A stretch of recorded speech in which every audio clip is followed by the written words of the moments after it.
Hey, what's going on, guys? Once again, it is I, the chairman, with a review of physical media. And the only thing I got in this week was Akira Kurosawa's Ran. So, this is I believe, only in the UK from Studio Canal. And this is their 4K presentation of the legendary Japanese director Akira Kurosawa's, probably considered his last great movie, Ran. And I'm pronouncing it the Mandarin Chinese way, and Ran means a mess, chaos, disorder, and this is the his adaptation of Shakespeare's King Lear, in which there's an old lord and an old shogun, and he's aging, and he's looking to um, retire, split up his kingdom, and separate it and give it to his three sons. So the Lord, his name is Lord Hidatora Ichimonji, and he's played by Tatsuya Nakadai of Yojimbo and Kakamusha fame. And he's going to give his three sons pieces of the kingdom: Taro, Saburo, and Jiro.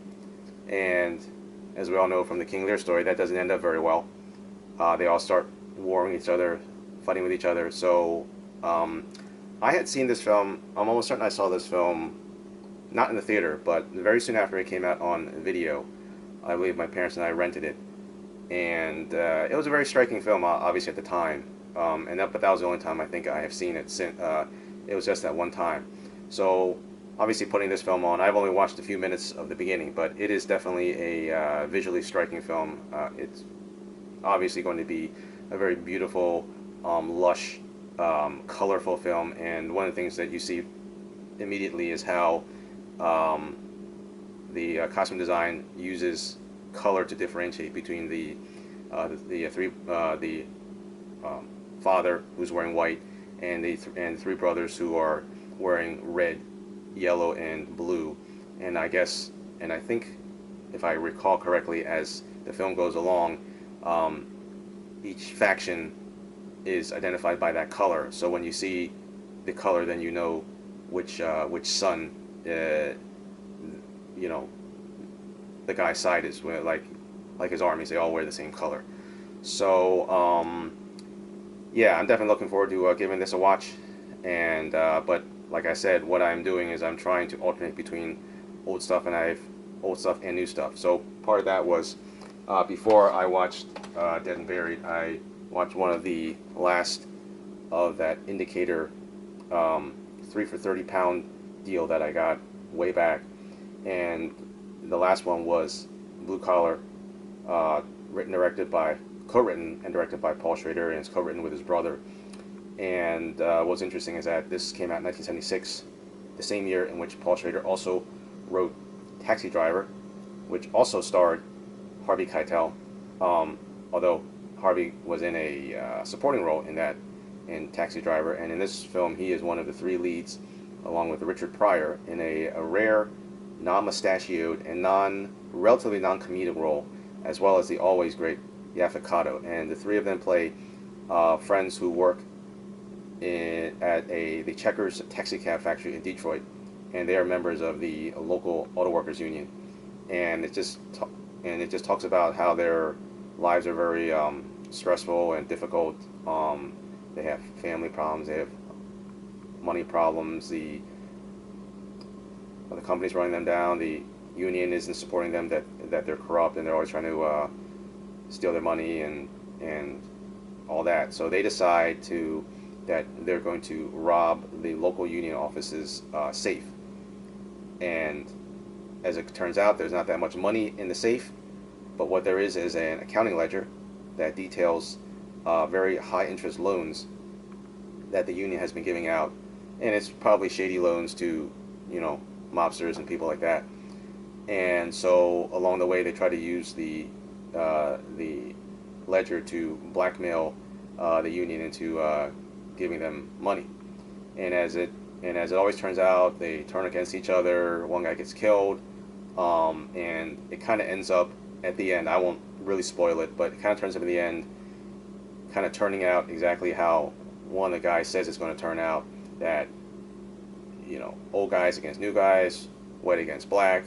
It's definitely a downbeat ending because it kind of just sets them right back to the beginning. Like nothing's improved, nothing's changed. It's definitely a very pessimistic feeling film, but it is interesting, and it is interesting to watch a performance by Pryor, who is not who says funny things in this film, but is not a comedic role. And I've only really seen Richard Pryor in films like The Silver Streak and Stir Crazy, and of course Superman 3. So I can't say that I'm a huge Richard Pryor fan as an actor, but he did a great job in this film with the performance. I mean, everyone did.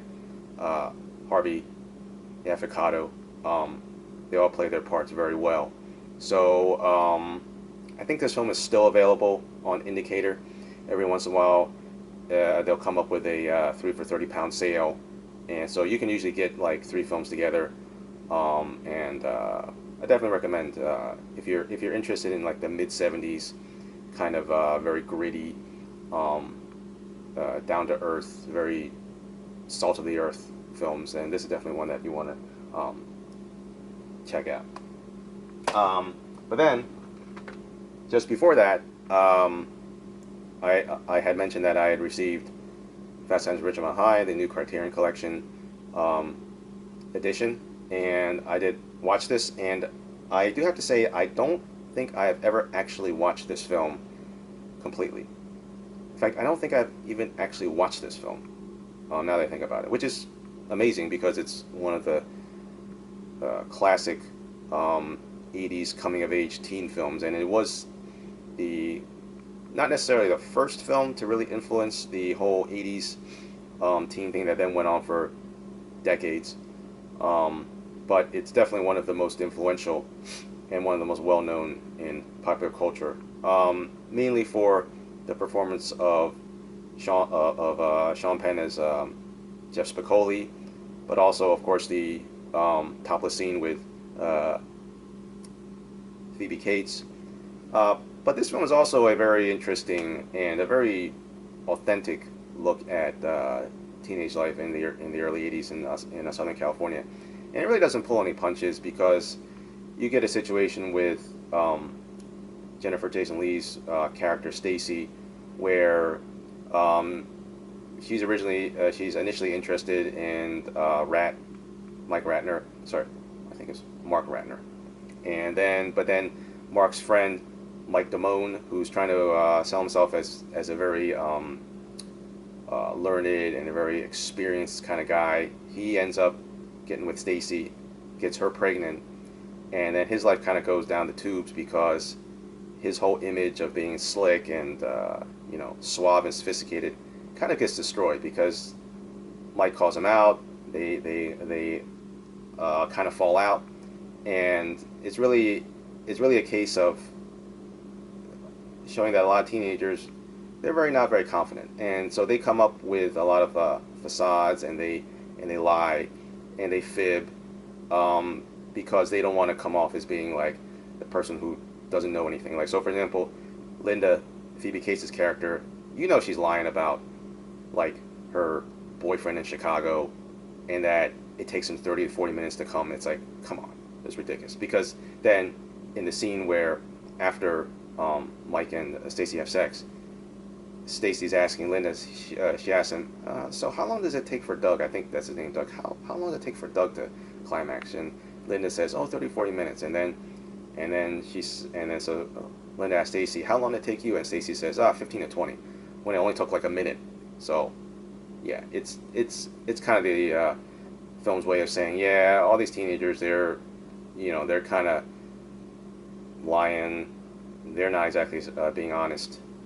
But then again, it's true. I mean, when we were all in middle school, high school, no one wanted to admit that, you never kissed a girl, you never got past first, second, third base, So it all rings very true. And so in terms of how this film looked, I mean, it didn't look spectacular, but it looked good. I mean, it had the typical good Criterion Collection work done on it. I I kind of saw a possible rumor that this might be coming out on 4K from Universal. I kind of really don't know how that's going to work. I don't know if I'm going to get it because I mean I don't know if it's going to look all that much better on 4K, to be honest. It looked fine.